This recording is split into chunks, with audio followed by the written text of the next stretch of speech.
Welcome to my channel. इस video में बात करेंगे एपिस्टेमोलॉजी के बारे में। एपिस्टेमोलॉजी एक बहुत ही अहम और इंटरेस्टिंग ब्रांच है फ़िलासफ़ी की। एपिस्टेमोलॉजी का मतलब है इल्म का मुतालिया या नॉलेज का फ़लसफ़ा। ये फ़िलासफ़ी का वो हिस्सा है जो ये सवाल उठाता है कि हम किसी चीज़ को जानते कैसे हैं। क्या हमारा इल्म सच है? हमारा यकीन यानी बिलीफ जो है वो कैसे बनता है? इल्म की हदूद लिमिट्स क्या हैं? यानी कि एपिस्टेमोलॉजी का ताल्लुक़ है इल्म, यकीन, दलील और सच्चाई से। फॉर एग्ज़ाम्पल, अगर आप कहें कि मैं जानता हूँ कि सूरज सुबह को निकलता है, तो एपिस्टेमोलॉजी पूछती है कि आपको ये किस बेस पर पता है? क्या आपने खुद देखा है? क्या ये नॉलेज है या सिर्फ यकीन?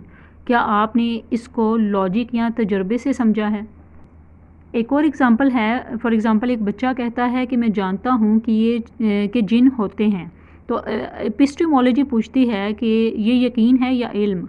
क्या इसके पीछे कोई दलील है? क्या ये एक्सपीरियंस पर मबनी है?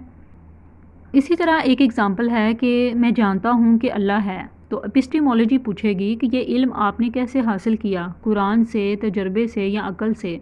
इसी तरह अगर किसी किताब में लिखा हो कि ज़मीन गोल है और आप उस पर यकीन करें, तो ये क्या आपका अपना इल्म है या सिर्फ यकीन है? बात करते हैं कि एपिस्टेमोलॉजी की इंपॉर्टेंस क्या है। इल्म और यकीन का फ़र्क समझने में ये हेल्प करता है। हर बात पर यकीन कर लेना इल्म नहीं होता। इसके अलावा क्रिटिकल थिंकिंग हमारी बढ़ाता है। हर चीज़ को लॉजिक और दलील से समझने की आदत पड़ती है। सच और झूठ में फ़र्क करना सिखाता है, यानी कि ये सिखाता है कि सिर्फ सुन लेने से कोई बात इल्म नहीं बन जाती। फ़ेक न्यूज़ और गलत इन्फॉर्मेशन से बचने में हेल्प मिलती है। जब हम एपिस्टेमोलॉजी की रोशनी में सोचते हैं तो हम हर बात को सोच समझकर एक्सेप्ट करते हैं।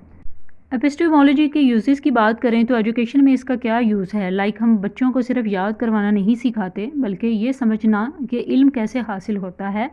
सीखने के तरीके बेहतर बनाने में ये हेल्प करती है।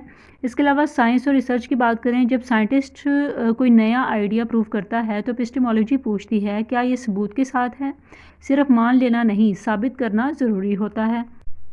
इसके अलावा डेली लाइफ डिसीजन में भी इसका इस्तेमाल है, यानी हर दिन के जो हमारे फ़ैसले हैं, यानी कि ये ख़बर सच है, मैं जिस पर यकीन कर रहा हूँ वो ठीक है, ये सब एपिस्टेमोलॉजी की सोच से बेहतर होते हैं। इसी तरह मीडिया लिटरेसी में इसका यूज़ है, यानी कि हर न्यूज़, वीडियो या क्लेम को ब्लाइंडली ना मानना, पहले दलील को ढूंढना। यानी कि एपिस्टेमोलॉजी हमें ये सिखाती है कि हम हर चीज़ को सोच समझकर लॉजिक और दलील से समझें। सिर्फ मान लेना काफ़ी नहीं होता। आई होप सो आपको इसका कंसेप्ट क्लियर हो गया होगा। For more informative latest video kindly subscribe my channel.